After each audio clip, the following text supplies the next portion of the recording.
일본 후쿠시마 원전 오염수 방류를 하루 앞두고 도쿄전력은 막바지 준비 작업에 돌입했습니다. 민주당은 방류를 규탄하는 촛불 집회를 예고했고 국민의힘은 수산업계 지원 등 후속 조치에 집중하기로 했습니다. 신림동 성폭행 살인 피의자 최모 씨의 신상 공개 여부가 오늘 결정됩니다. 최 씨가 머그샷 공개에 동의하면서 최근 모습이 드러날 걸로 예상됩니다. 코로나19 감염병 등급이 오는 31일부터 2급에서 4급으로 하향 조정됩니다. 위기 경보 수준은 당분간 경계 단계를 유지하지만 검사비와 경증 환자의 치료비 지원은 중단됩니다. 수도권과 서해안에 국지성 호우가 쏟아지면서 호우특보가 내려졌습니다. 강원도 철원과 충남 태안, 경기 연천에는 산사태주의보도 발령돼 각별한 주의가 필요합니다.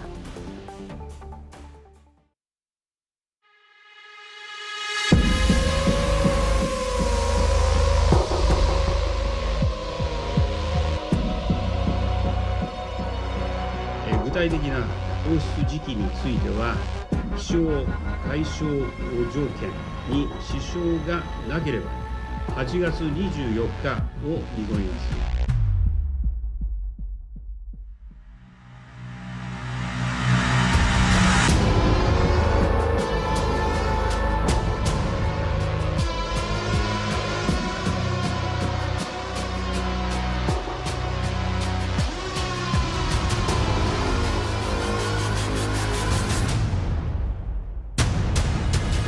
오염수 방류의 계획상의 과학적, 기술적 문제는 없는 것으로 판단했습니다.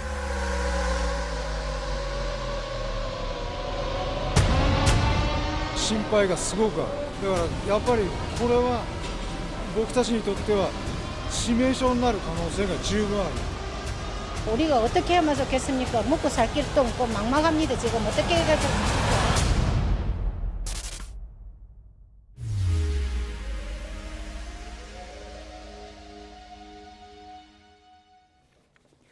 더 뉴스 이어갑니다. 일본 정부와 도쿄전력이 후쿠시마 제1원전 오염수 해양 방류를 이르면 내일 오후 1시에 시작하는 방향으로 조율 중이라고 교도통신이 보도했습니다.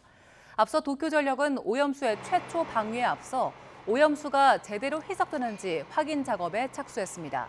이를 위해 어제 저녁 7시 반쯤 오염수 약 1톤을 희석 설비로 보내서 바닷물 1,200톤을 혼합한 뒤에 대형 수조에서 채취한 표본에서 삼중수소 농도가 방류 기준치인 리터당 1,500베크렐 이하인지 확인하고 있습니다. 희석된 오염수의 방사능 수치와 기상 상황에 별다른 문제가 없다면 오염수 방류는 예정대로 내일 개시될 걸로 보입니다. 정부와 여당은 내일부터 방류되는 일본 후쿠시마 원전 오염수를 실시간 모니터링하면서 이상 상황이 발생하면 즉각 중지를 요청하고 국제원자력기구, 일본 정부와 수시로 소통하겠다고 했습니다. 어민 지원 예산을 2천억 원 정도 확보하는 방안도 추진하기로 했습니다. 국민의힘 우리 바다 지키기 TF와 정부 고위 관계자들의 오늘 긴급회의 결과 들어보겠습니다. 이상 상황이 발생했었을 때는 즉각 중지를 요청을 하고 또 그에 따른 한라인을 개설을 해서 우리 정부와 또 IAEA 일본 정부의 수시적인 소통에 합의에 이르렀다는 말씀을 드립니다. 후쿠시마 지점으로부터 500에서 1600km 떨어져 있는 8개의 지점에서 지금 방류되는 이 오염 처리수에 대한 측정을 하게 될 것입니다. 방사능의 오염 상태를 국민들한테 실시간으로 보고를 드리도록 하겠습니다. 우리 당에서도 추가 요구를 해서 약 2천억 원 정도를 우리 어민들의 지원 방안에 쓰도록 하겠습니다. 시민단체들은 오염수 방류 결정을 강하게 규탄하면서 우리 정부가 지금이라도 해양 투기에 반대해야 한다고 주장했습니다. 일본 방사성 오염수 해양 투기 저지 공동행동은 서울 종로구 일본 대사관 앞에서 기자회견을 갖고 일본 정부가 모든 책임을 방기한 채 오염수 해양 투기라는 핵 테러를 강행하기로 했다고 비판했습니다. 우리 정부가 일본 정부의 하수인처럼 행동하고 있다면서 지금이라도 반대 의견을 밝히고 일본 정부를 국제해양법 재판소에 제소해야 한다고 요구했습니다. 일본 정부가 오염수 해양 방류를 내일로 결정하게 된 배경 가운데 하나로 한국 정부에 대한 배려가 있었다는 보도가 나왔습니다. 요미우리 신문은 방류 시기를 결정한 것은 자국 어민에 대한 배려와 한국의 사정을 고려한 결과라고 보도했습니다. 요미우리는 애초 8월 중순에 방류가 유력했지만 한미일 정상회의 일정이 앞당겨지면서 8월 하순으로 방류 개시일이 늦춰졌다고 설명했습니다. 또 한국을 배려할 필요가 있었다며 윤석열 대통령이 야당 등으로부터 비판을 뒤집어쓰면서도 방류 계획에 대한 이해를 보여줬기 때문이라고 전했습니다. 수도권과 서해안에 국지성 호우가 쏟아지면서 호우특보와 산사태주의보가 발령됐습니다. 강한 비가 내리면서 절기 처서에 맞추기라도 한 듯 무더위는 주춤하는 모습입니다. 취재기자 연결해 비와 더위 전망 알아보겠습니다. 김민경 기자. 네, 김민경입니다. 네, 서울에도 지금 호우주의보가 내려졌다고요? 네, 그렇습니다. 북서쪽에서 발달한 비구름이 내륙으로 유입되며 서쪽 지역을 중심으로 강한 비가 내리고 있습니다. 경기 안산과 포천, 충남 서해안과 전남 서해안, 제주도에는 호우경보가 발령됐고 서울을 비롯한 수도권과 영서, 호우경보 지역을 제외한 서해안에는 호우주의보가 내려졌습니다. 호우특보 지역에는 시간당 30에서 50mm의 폭우가 쏟아지고 있습니다. 비는 점차 내륙으로 확산하겠고 금요일 오전까지 이어지겠습니다. 수도권과 강원도, 서해안과 남해안에는 최고 150mm 이상, 제주도에는 200mm가 넘는 폭우가 예상돼 주의가 필요합니다. 강한 비가 쏟아지면서 강원도 철원과 충남 태안, 서산, 그리고 경기도 연천과 파주 등에는 산사태주의보까지 발령돼 주의가 필요합니다. 자, 오늘 무더위가 물러난다는 절기 처서입니다. 절기에 맞추기라도 하지 지금 더위 기세가 한풀 꺾인 것 같은데요? 네, 그렇습니다. 오늘은 가을의 두 번째 절기 처서입니다. 전국이 흐리고 강한 비가 내리면서 무더위의 기세가 누그러졌는데요. 어제 32.2도까지 올랐던 서울 낮 기온, 오늘은 27도 정도에 머물고 있습니다. 이번 비가 그치는 주말과 휴일에는 다시 반짝 무더위가 찾아와 폭염특보가 내려지겠습니다. 하지만 다음 주 초반 또다시 호우가 쏟아지며 극심했던 더위 기세가 한풀 꺾일 걸로 보입니다. 지금까지 문화생활과학부에서 YTN 김민경입니다. 네, 교육부가 오늘 학부모 민원 대응팀을 각 학교와 교육지원청에 신설하고 교권 침해를 은폐하지 못하도록 의무화하는 교권 회복 종합 방안을 발표했습니다. 이에 따라 다음 달부터 민원 대응팀이 유선 전화와 온라인으로 학부모 민원을 접수하면 사안별로 학교에서 처리하거나 상급 기관 민원 처리팀이 대응하게 됩니다. 교육부는 또 학교장이 교원 피해 사례를 은폐하거나 축소하지 않도록 의무화하고 어길 경우엔 교육감이 징계 의결을 요구할 수 있도록 법을 개정하겠다고 밝혔습니다. 코로나19의 감염병 등급이 오는 31일 2급에서 4급으로 하향 조정됩니다. 확진자 전수 검사가 중단되고 검사비와 치료비 지원도 중단되거나 축소되는데요. 취재 기자 연결해서 자세한 내용 알아봅니다. 기정훈 기자. 예, 사회정책부입니다. 네, 코로나19가 4급 감염병으로 된다고요? 예, 정부가 오는 31일자로 코로나19의 감염병 등급을 현재 2급에서 가장 낮은 단계인 4급으로 내리기로 했습니다. 코로나19가 일반 의료 체계 안에서 충분히 관리할 수 있는 질병이 되었다는 판단에 따른 겁니다. 다른 나라들도 대부분 확진자 집계를 중단하고 이미 일반 의료 체계로 관리하고 있습니다. 특히 최근 코로나19의 치명률이 계절 독감 수준인 0.02에서 0.04%까지 떨어지는 등 위험도가 현저히 낮아진 점도 고려됐습니다. 코로나19는 지난 2020년 1월 신종 감염병을 뜻하는 제1급 감염병으로 지정됐는데요. 2년여 만인 지난해 4월에 2급 감염병으로 조정됐고 또다시 1년 4개월여 만에 계절 독감과 같은 4급으로 조정되는 겁니다. 4급 감염병이 되면 대응체계가 전수감시에서 표본감시로 바뀝니다. 3년 7개월 동안 해오던 확진자 일일 집계를 중단하고 527개 감시기관에서 코로나 양성자 감시로 전환합니다. 또 전국 64개 하수 처리장에서의 하수 기반 감시 등 다층 감시 체계로 유행 상황 등을 모니터링합니다. 코로나19 진단과 치료를 위한 원스톱 진료기관의 지정이 해제되고 전화 상담 등 재택 치료 지원도 중단됩니다. 또 저소득 가구에 지원되어 온 생활 지원비와 중소기업 대상 유급 휴가비 지원도 모두 종료됩니다. 네, 이렇게 코로나 감염병 등급은 조정이 되는데 위기 경보 수준은 함께 조정하지 않는 겁니까? 예, 코로나19의 위기경보 수준은 경계 단계를 당분간 유지합니다. 당국은 감염에 취약한 고위험군 보호와 범부처 차원의 안정적 대응을 위한 것이라고 설명했습니다. 또 감염병 등급 조정과 함께 시행하려던 일상회복 로드맵 2단계 조치들도 당초 계획에 비해 일부 축소됐습니다. 병원급 의료기관과 입소형 감염 취약시설에서의 마스크 착용 의무가 당분간 유지됩니다. 입원 환자를 위한 지정병상은 유지되지만 입원 치료비 지원은 경증, 중등증 환자는 빠지고 중증 환자에 한해 일부 지원이 계속됩니다. 검사비는 60세 이상 고령층 등 우선순위의 PCR 검사비 등 일부만 국비 지원을 유지하고 대폭 축소합니다. 선별진료소는 고위험군과 감염 취약시설의 무료 PCR 검사 등을 위해 당분간 운영하고 백신 접종과 먹는 치료제도 계속 국가가 비용을 부담하고 무상 지원합니다. 당국은 향후 유행 상황 등을 고려해서 위기경보 수준을 경계에서 주의로 낮출 계획인데요. 그렇게 되면 선별진료소 운영이 모두 종료되고 검사비 등의 지원도 대부분 중단될 예정입니다. 지금까지 사회정책부에서 YTN 기정훈입니다. 대낮 서울 신림동 등산로에서 여성을 성폭행하고 숨지게 한 30살 최모 씨의 신상 공개 여부가 오늘 결정됩니다. 경찰은 오늘 신상 공개 위원회를 열고 최 씨의 얼굴과 이름, 나이를 공개할지 결정합니다. 앞서 최 씨는 신상 공개 위원회를 앞둔 어제 머그샷을 촬영하고 공개하는 데 동의했습니다. 최근 일상 공간에서의 무차별 흉악 범죄가 잇따르면서 흉악 범죄자에 대한 사형 집행을 부활해야 한다는 목소리가 커지고 있습니다.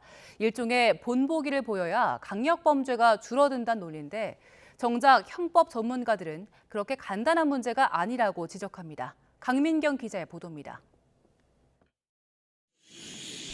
서울 신림동 성폭행 살인 사건의 피해자는 초등학교 교사로 방학에 출근하다가 참변을 당했습니다.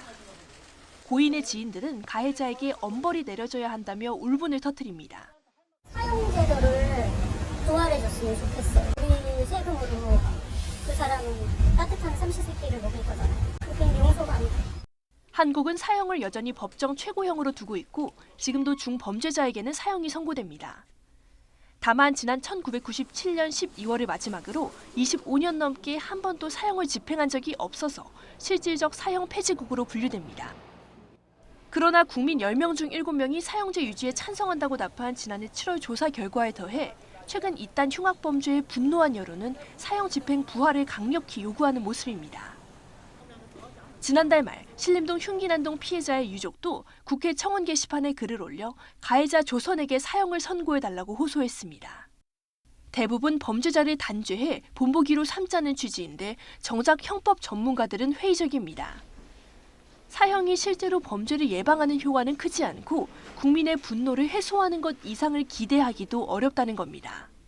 자기가 사형을 집행받는다 할지라도 현재 나타나고 있는 범죄 현상은 반드시 범죄를 할 수밖에 없는 사람들이라는 점에서 좀 더 범죄 예방적 측면을 더 강조해야 되지 않을까. 국제 문제로 번질 가능성도 있습니다. 2020년 유엔에 가입한 193개국의 74.6%가 사실상 사형을 폐지한 가운데 유엔은 지난 1월 한국의 사형제 완전 폐지를 공식 촉구했습니다. 외교적인 문제도 굉장히 강력합니다. 사실 만약에 사형을 집행하게 되면 EU와의 외교 관계가 심각하게 단절될 수 있는 문제입니다. 물론 범죄자가 상응한 대가를 치르게 해야 한다는 국민의 법감정도 간과할 순 없습니다. 법무부가 가석방 없는 종신형 추진을 검토하는 이유지만 전문가들은 이 부분 역시 신중히 접근해야 한다고 조언합니다. 가석방 없는 종신제와 함께 가는 세트로 가는 법이 함께 있어야 됩니다. 첫 번째, 두 번째 범죄가 설령 경미하더라도 세 번째 상태에서 똑같은 범죄를 하게 되면 이러한 그 범죄자들을 가석방 없는 종신제로 처하겠다. 이렇게 함께 그 세트로 이제 가야 되는 거죠. 국제적인 인권 기준을 맞추면서 범죄를 실질적으로 줄일 수 있는 형벌의 수위를 고민하는 게 필요해 보입니다. YTN 강민경입니다. YTN 김영수입니다.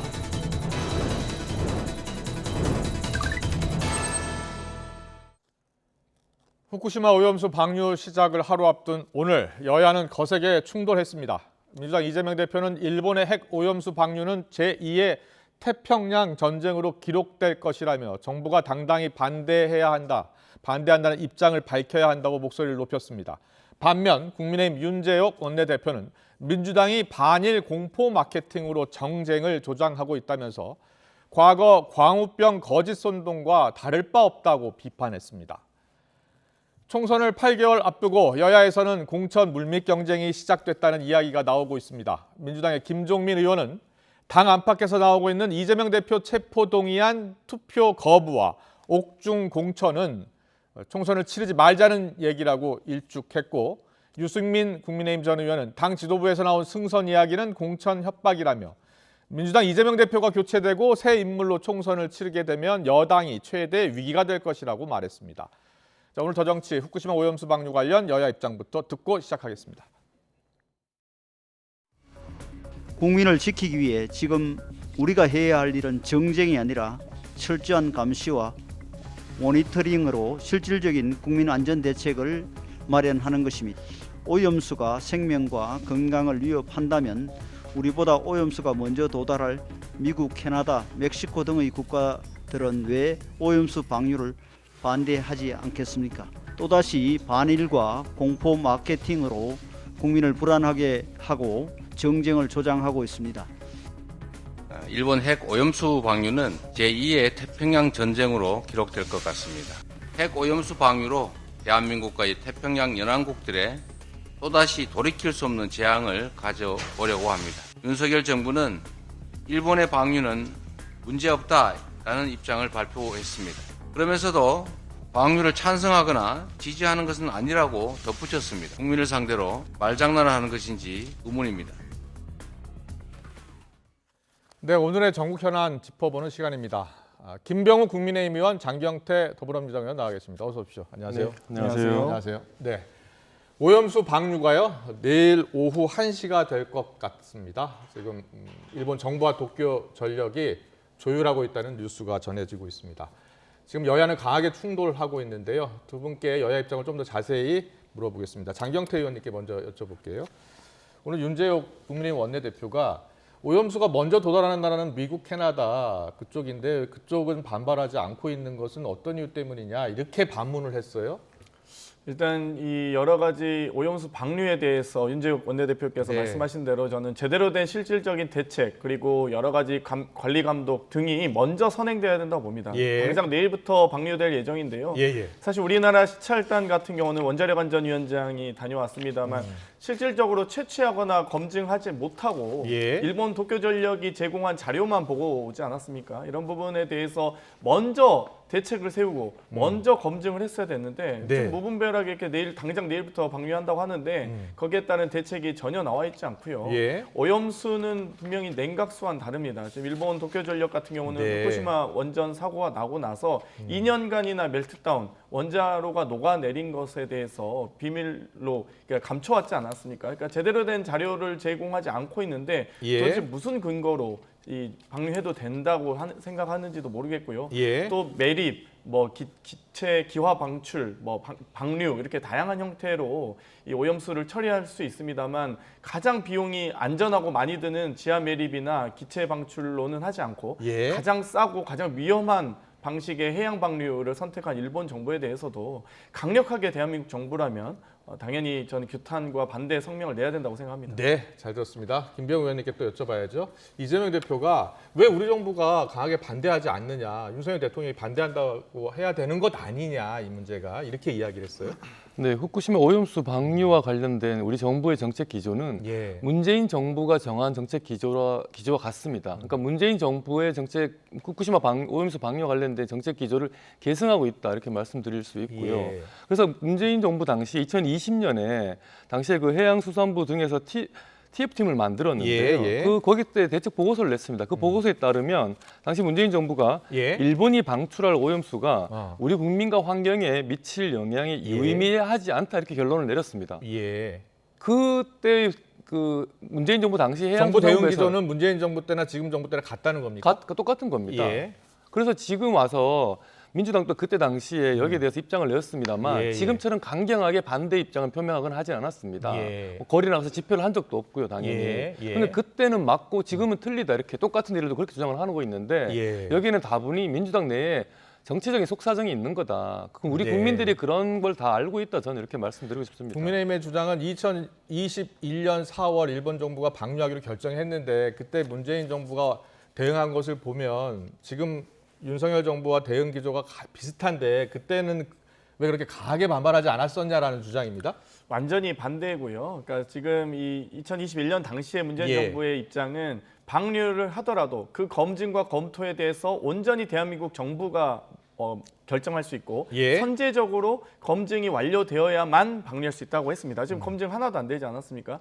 전 국민께서 유국희 이 소위 원자력 안전위원장이 시찰단으로 갔을 때 소위 묻지마 관광에 준해서 막 언론사 피해서 도망가고 IAEA가 이랬었는데요. 검증한 것은 IAEA 불충분하다 이런 보고서의 입장입니까? 결론은 그렇습니다. 이 온전히 모든 정보와 자료의 제공과 이 책임은 일본 정부에 있다고 명시가 되어 있습니다. 그러니까 IAEA도 본인들이 자체적인 검증과 시료 채출 등을 한 게 아니라 도쿄전력이 제공한 보고서를 바탕으로는 안전하다. 근데 도쿄전력에서 안전하다고 어떻게 믿을 수 있겠습니까? 저희가 직접 가서 해야죠. 그런데 지금 이 시찰단이 다녀오는 과정에서도 이 소위 시찰단 인원이나 일정 또 시찰 내용까지도 일본 정부가 거부하거나 반대하면 다 못했던 거 아닙니까? 그러니까 실제 민간 전문가가 참여해서 시찰단에 포함되어야 된다라고 했던 전문가 포함되는 것도 일본 정부가 반대해서 못 다녀온 것처럼 저희는 사실 신뢰할 만한 어떠한 근거가 있지 않다. 또 일본에게 워낙 유리한 정보만 공개되고 있다고 강력하게 알겠습니다. IAEA 검증으로만 부족하다. 좀 더 우리 정부 스스로도 검증을 하고 대책을 마련해야 되지 않느냐라는 주장이에요.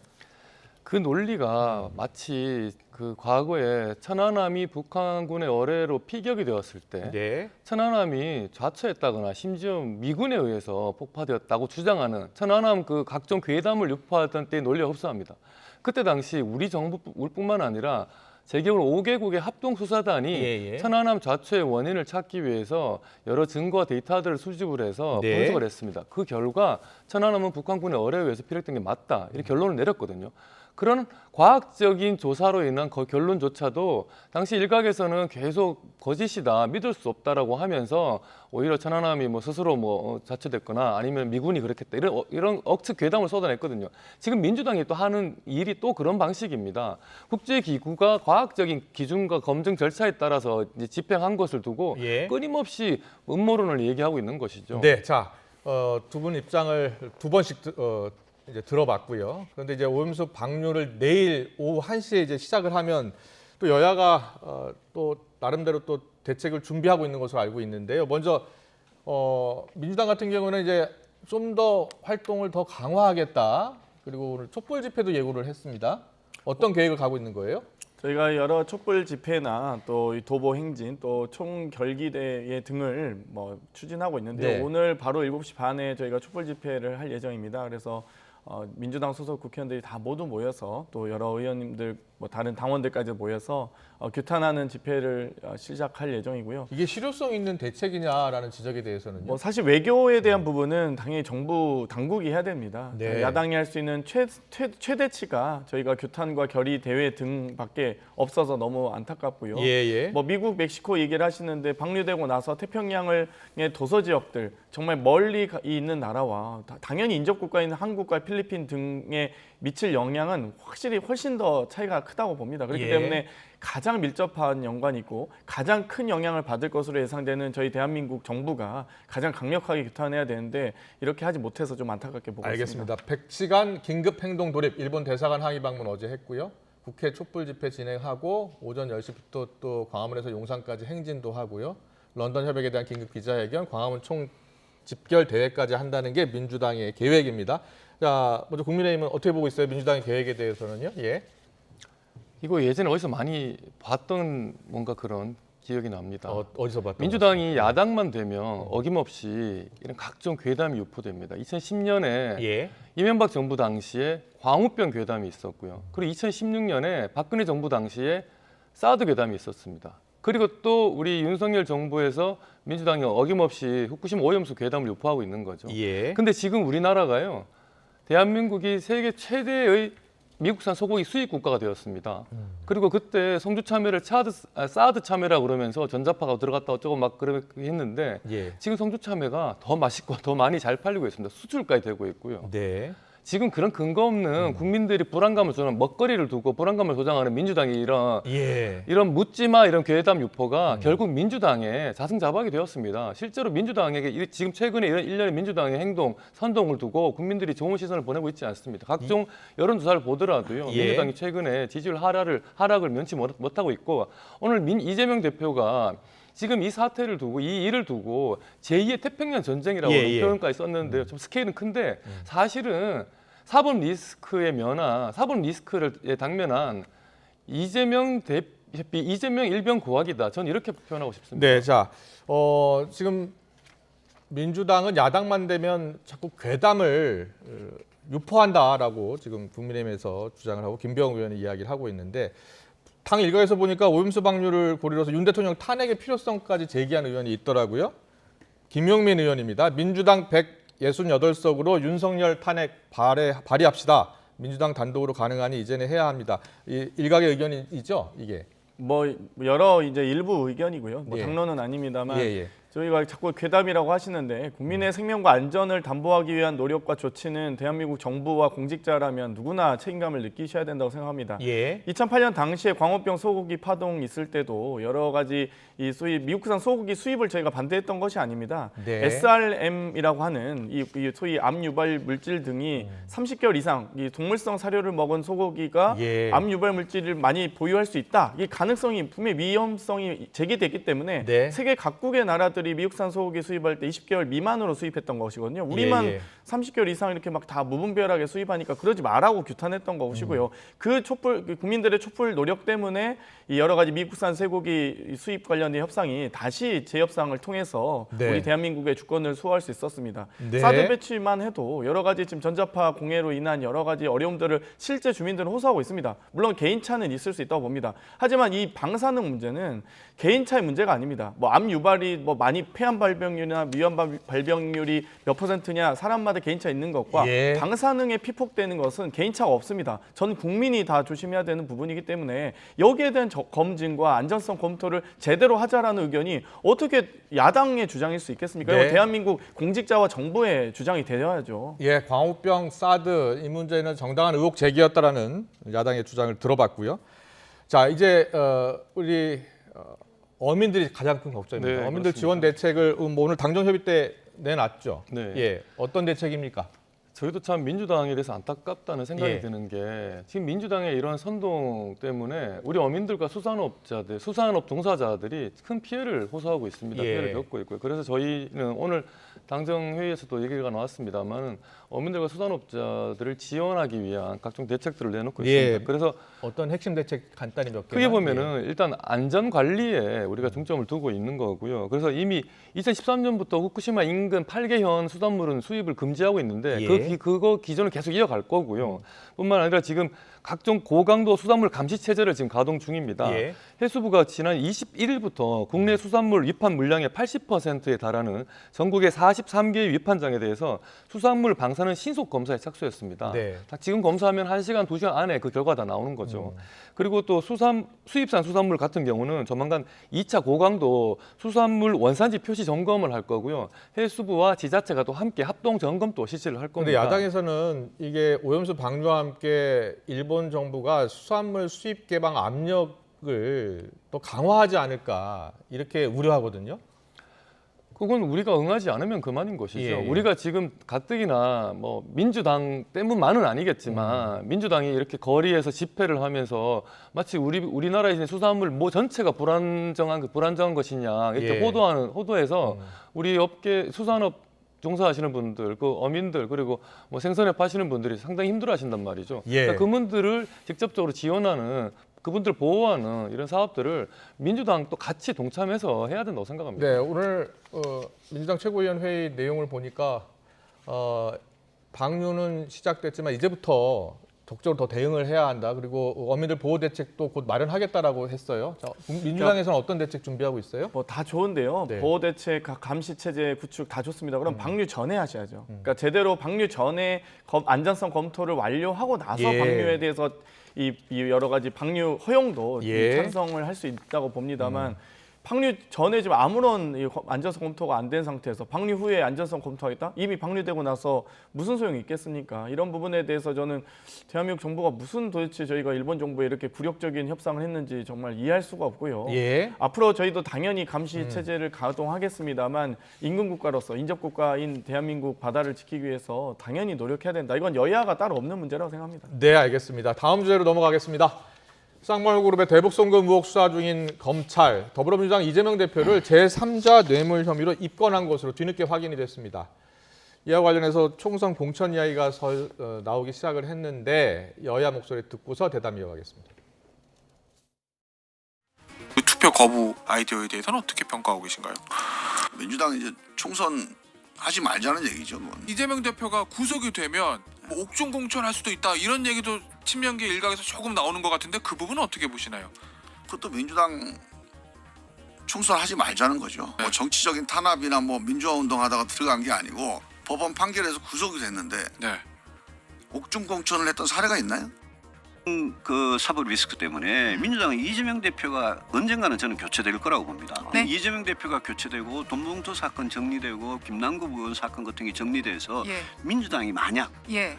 상식과 도덕, 그다음에 개혁 정신, 예. 진보적인 어떤 새로운 어떤 가치 이런 거를 회복하고 새로운 인물이 전면에 등장해가지고 총선을 치르면 네. 그게 국민의힘의 최대 위기죠. 김종민 의원이나 유승민 전 의원이 자당에 대해서 쓴소리 많이 하시는 분들이니까 김종민 의원 같은 경우에 자 이재명 대표 체포동의안 투표 거부 아이디어가 당내에 실제로 있습니까? 뭐 일부 의원님들이 제안하시긴 하고 있습니다만 뭐 예. 공식적인 입장은 아닙니다. 그렇죠. 옥중 공천 이야기가 나오고 있는 게 맞아요? 뭐 아직까지 일어나지 않은 일에 대해서 저희가 뭐 토의하거나 논의한 적은 없고요. 네. 어찌되었건 검찰이 여러 가지 뭐 답정너 수사 또 기소할 것으로 보이기 때문에 네. 어찌되었건 거기에 대한 대응을 하고 있습니다만 부디 저는 예. 정기국회 시즌에 구속영장 청구를 하지 않길 바랍니다. 정기국회는 여러 다른 임시국회와 다르게 국가와 예산과 국정감사 등을 논의하는 정말 1년에 한 번뿐인 정기국회 시즌이거든요. 결국 이 여러 가지 국정 현안을 대통령과 또 행정부와 입법부가 함께 논의하는 자리인데 네. 검찰이 아마 구속영장 청구하는 것 자체가 정기국회 기간에 하는 것 자체가 아마 윤석열 대통령의 국정 운영에 대단히 부담으로 작용할 수 있다고 민주당에서는 말씀드리고 싶습니다. 정기국회 내에 청구할 가능성이 높다고 보세요? 하겠죠, 당연히. 네, 검찰은 뭐 정기국회 내에서 그러니까 9월, 뭐 10월. 검찰이 그런 걸 따질까요? 지금 그러니까 예. 국민의힘과 민주당 또 대통령과 함께 국정 운영을 해야 되는데 검찰당과 함께 국정 운영을 하는 느낌입니다. 그렇기 예. 때문에 뭐 답정 기소에 대해서는 저희도 뭐 이미 정해놓고 근거와 증거가 없이 답정 기소할 거라고 예상하고 있고요. 예. 부디 뭐 그러지 않길, 부디 상식적인 수사를 하시길 바라는 마음은 있습니다. 네, 유승민 전 의원 이야기 해볼게요. 당 지도부에서 그 승선 이야기 나왔었잖아요. 배에 구멍 내면은 승선 못한다라는 내용을 하면서 이게 공천 협박이다라는 이야기를 하면서 민주당 이재명 대표가 교체가 되면 국민의힘에게는 악재가 되고 위기가 될 것이다라고 조금 전에 라디오 인터뷰에서 이야기하더라고요. 어떻게 생각하세요? 저는 뭐 그 분석엔 크게 동의하지 않는데요. 예. 저희가 지난 대선을 5년 만에 이 87년 체제, 5년 단임제 대통령 체제 제도가 도입된 이후에 처음으로 5년 만에 정권 교체가 되었습니다. 네. 다 정권 연장 한 번 하고 그다음 교체가 되었거든요. 예. 근데 5년 만에 문재인 정부 민주당이 정권을 빼앗긴 가장 큰 이유, 저희한테는 1등 공신이 누구냐면 저는 조국 전 장관이었다 생각합니다. 예. 조국 전 장관을 비호하다가 국민 밉상이 민주당이 되어버린 것이죠. 근데 지금 민주당이 또 그 지난 정권에서 그 자신들이 범한 그 실수를 또 되풀이하고 있다 저는 봅니다. 네. 이재명 대표가 엄연히 개인의 잘못으로 개인의 그 범법 혐의로 지금 수사와 재판을 받고 있단 말입니다. 수사를 받고 있단 말입니다. 네. 근데 이걸 마치 아까 뭐 우리 김종민 의원님 말씀하신 것 마치 독립 무슨 정치 탄압을 받느냐 아니면 민주 운동이라도 했느냐 그렇게 민주당 전체가 이재명 대표를 비호하고 있단 말이죠. 예. 근데 국민들이 다 알고 있지 않습니까? 이재명 대표가 개인이 성남시장, 경기도지사 시절에 일어난 일들 사건 때문에 수사를 받고 있는데 왜 그걸 지금 민주당이 비호를 하고 있냐 이 말입니다. 지금 민주당 비호하다가 다음 총선 민주당 분명히 좋지 않은 결과 얻을 것 같습니다. 근데 유승민 전 의원이 오늘 라디오 인터뷰 때도 얘기했지만 뭐 다른 당 앞에서 문제가 제기되는 것 중에 하나가 여당이 수도권 지금 위기다, 수도권 위기론이 퍼지고 있던데요. 역대 선거 예. 결과를 보더라도 예. 지금 시점에서 내년 총선 결과를 예측하는 것은 무의미하고 소모적입니다. 예. 지난 총선 당시만 하더라도 1월 말이 2020년 4월이 선거였고요. 네. 1월 말이 설이었습니다. 그때까지만 해도 수도권에서 민주당이 여론이 호의적이지 않았습니다. 예. 오히려 저희 예. 당의 여론이 더 괜찮았거든요. 왜 그러냐면 조국 사태 여파가 이어지고 있었기 때문입니다. 네. 그런데 그 설 이후에 코로나가 본격적으로 확산되고 저희는 당 통합 과정이 좀 불협화음이 일어났습니다. 예. 그러다가 선거 결과가 안 돼 뒤집힌 결과가 나타났죠. 또 그전 선거도 마찬가지고 그전 선거 당시 민주당 대표가 문재인 대통령이었는데요. 그때 민주당이 분당이 됩니다. 안철수 당대표와 박지원 의원 등 호남 의원들이 문재인 대표 갈라서서 분당이 됐거든요. 예. 그때 20대 총선을 앞두고 1월 달에 당시 새누리당이 180석 차지한다고 그랬습니다. 예. 근데 그러다가 오히려 저희는 공천 분란 때문에 당이 좀 시끄러웠고 민주당은 문재인 대표가 김종인 위원장을 비대위원장으로 삼고초려서 모시고 와서 오히려 나름대로 개혁 공천을 했습니다. 그래서 오히려 1월 달에 180석 이긴다던 새누리당이 민주당에 한석 뒤지는 결과를 그렇다면 공천을 잘해야 이긴다는 거네요. 지금 예. 어떤 상황을 미리 예견해가지고 지금 위기다고 하는 것도 수도권 위기론을 문제고, 동의하지 못한다. 동의하지 못하고 그런 분석 자체가 무의미하고 소모적이란 겁니다. 예. 민주당에서는 어떻게 보고 있어요? 민주당에서는 그 국민의힘 당 내에서 또 당 밖에서 수도권 위기론 이야기 계속 나오고 있거든요. 뭐 여론조사를 봐도 이 윤석열 대통령에 대한 국정 지지도가 매우 낮고요. 또 특히 수도권에 낮습니다. 그리고 뭐 국민의힘 지지도도 뭐 이 3월달 전당대회 직후 정도가 약간의 컨벤션 효과 있었지 지금 계속 지금 떨어지고 있지 않습니까? 네, 네. 그래서 아마도 그런 이 염사를 부리는 것 같은데 뭐 그렇다고 해서 저희도 뭐 이렇게 뭐 여유 있게 선거를 준비하고 있지는 않고요. 매우 간절하고 절박하게 준비하고 있습니다. 민주당은 그 이재명 대표가 물러난다 이런 설이 있었는데 이제 공식적으로 부인하지 않았습니까? 근데 연말쯤에 다시 또 그런 이야기가 나올 것이다라는 그런 분석도 있던데. 저는 뭐 답정 기소 또 답정 재판이기 때문에 빠르게 재판을 갔으면 좋겠습니다. 그러니까 검찰이 자꾸 이렇게 피의 사실을 유포하면서 여러 가지 언론 플레이를 하시지 말고요. 빠르게 재판 가서 실질적인 근거와 증거를 가지고 하셨으면 좋겠고요. 특검도 기간이 3개월입니다. 아마 많은 법조계에 아시는 분들은 검찰이 작정하고 3달만 털면 다 나올 거 다 나오거든요. 근데 지금 1년째 이러고 있고요. 대장동 재판 같은 경우는 사실상 검찰이 패소할 것으로 예상되고 있지 않습니까? 그렇기 때문에 뭐 저희는 재판에서 충분히 승산이 있다. 또 승소 가능성이 매우 높다고 보고 있습니다. 자, 박광훈 원내대표 이야기를 잠깐 그래픽으로 만들었는데요. 대선 이후 1년 반 동안 전방위로 진행된 수사를 이제 끝냈다라고 하면서 비회기에 영장 청구해달라는 것이 정당하다라고 이야기했는데 검찰이 비회기에 청구하지 않고 회기 중 그러니까 정기국회 때 청구하면 민주당은 어떻게 대응할 생각이에요?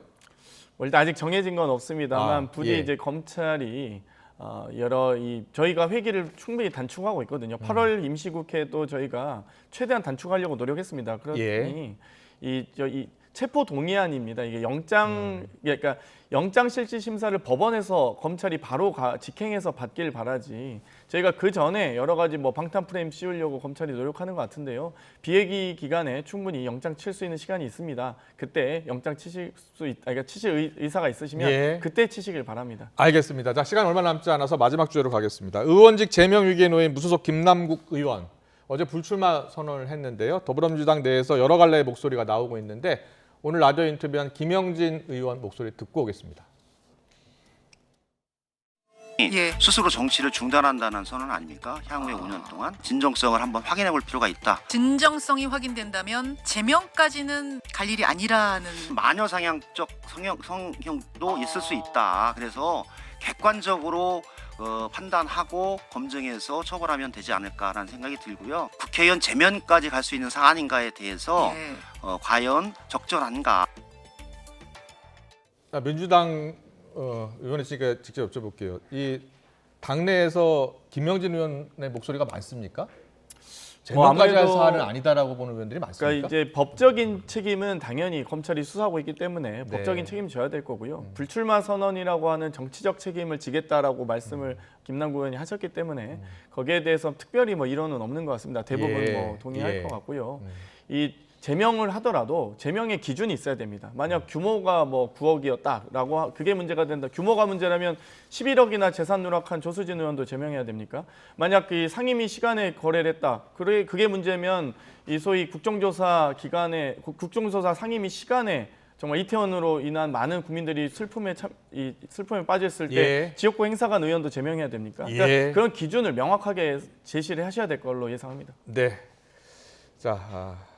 김병욱 의원님은 김남국 의원 지금 원래 윤리특위 소위에서 투표를 하기로 했는데 연기가 됐어요? 네, 그렇습니다. 민주당이 그걸 연기하자고 아마 했나 본데요. 그 민주당 안에서도 지금 그 윤리특위 회의를 지연시켜서 결국 민주당이 김남국 의원을 비호하고 있는 건 아니냐. 그러니 이게 내로남불 아니고 뭐냐 이런 비판을 민주당 의원님들도 하시더라고요. 그 민주당이 지금 그런 김남국 의원과의 그 작은 의리에 집착을 하고 있는데요. 결국 국민과의 더 큰 괴리만 발생할 것이다. 국민들이 이런 일까지 다 보고 있다. 과거에 조국을 비호하다가 지난 대선 때 권력을 놓쳤듯이 이재명과 김남국을 비호하다가 다음 총선에 국민들로부터 큰 심판을 받을 것이다. 저는 그렇게 말씀드리고 싶습니다. 알겠습니다. 자, 오늘 정치권 이슈 짚어봤는데요. 후쿠시마 오염수 방류 내일 오후 1시쯤이 될 것 같은데요. 여야 공방이 격화됐고 두 의원께 자세히 들어봤습니다. 김병욱 국민의힘 의원, 장경태 더불어민주당 의원과 함께했습니다. 잘 들었습니다. 감사합니다.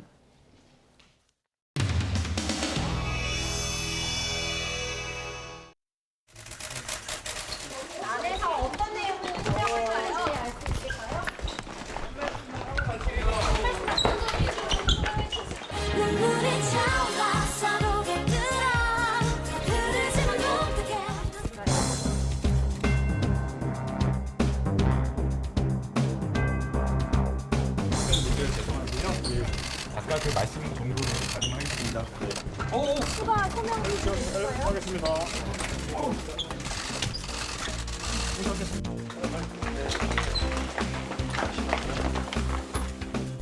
김남국 의원이 사전에 제출한 소명 자료를 위원회에서 논의를 했고 마지막에는 김남국 의원의 최후 소명까지 다 들었습니다.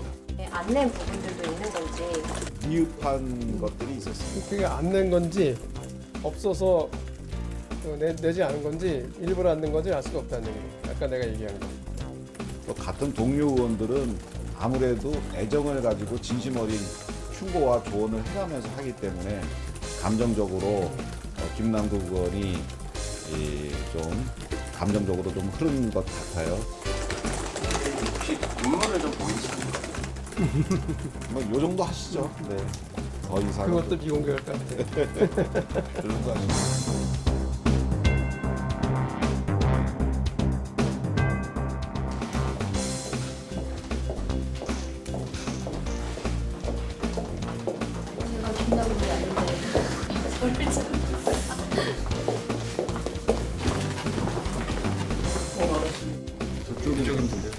저쪽에?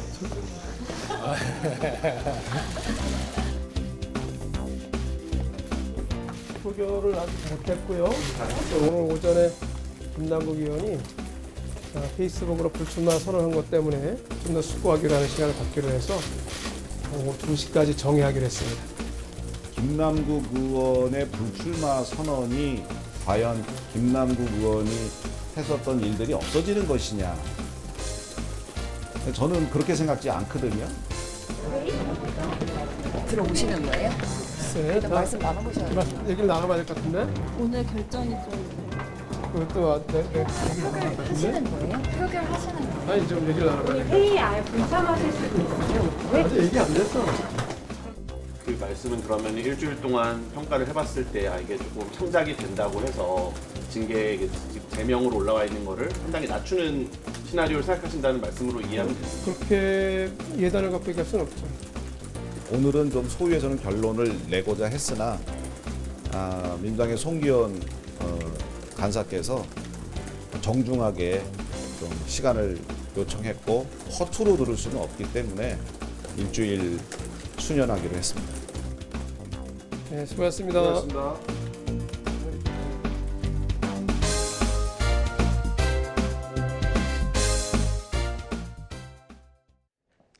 막바지 더위가 간다는 절기 처서인 오늘 서쪽 지방에는 비가 오고 있습니다. 대각선으로 보이는 비구름은 점차 동진해서 전국을 뒤덮겠는데요.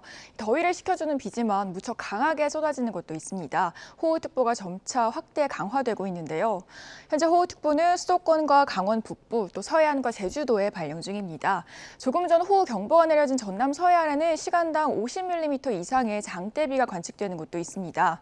반면 비가 오지 않고 있는 동쪽 지방에는 여전히 폭염특보 속에 무더위가 이어지고 있는데요. 앞으로 비가 전국으로 확대하면서 폭염특보도 대부분 해제되겠습니다. 내일은 전국에 비가 오는 가운데 특히 남부에 강한 비가 집중되겠습니다. 시설물 점검 미리 해주셔야겠고요. 내리는 비의 양 살펴보면 모레까지 내리고 많은 곳에 150mm 이상, 제주도 많은 곳에는 200mm 이상이 오겠습니다. 호우가 쏟아지면서 내일은 전국에서 더위가 주춤하겠는데요. 내일 낮 기온 서울 28도, 강릉 27도, 부산에서 28도 보이겠습니다. 이번 비는 모레 아침까지 이어지겠고요. 이어서 다음 주 초반에도 전국에 또 한 차례 비가 내릴 전망입니다. 날씨였습니다. 네, 이슈를 더 쉽게 전해드리는 더 뉴스 내일은 더 준비하겠습니다. 잠시 뒤에는 뉴스큐가 방송됩니다. 시청해주신 여러분 고맙습니다.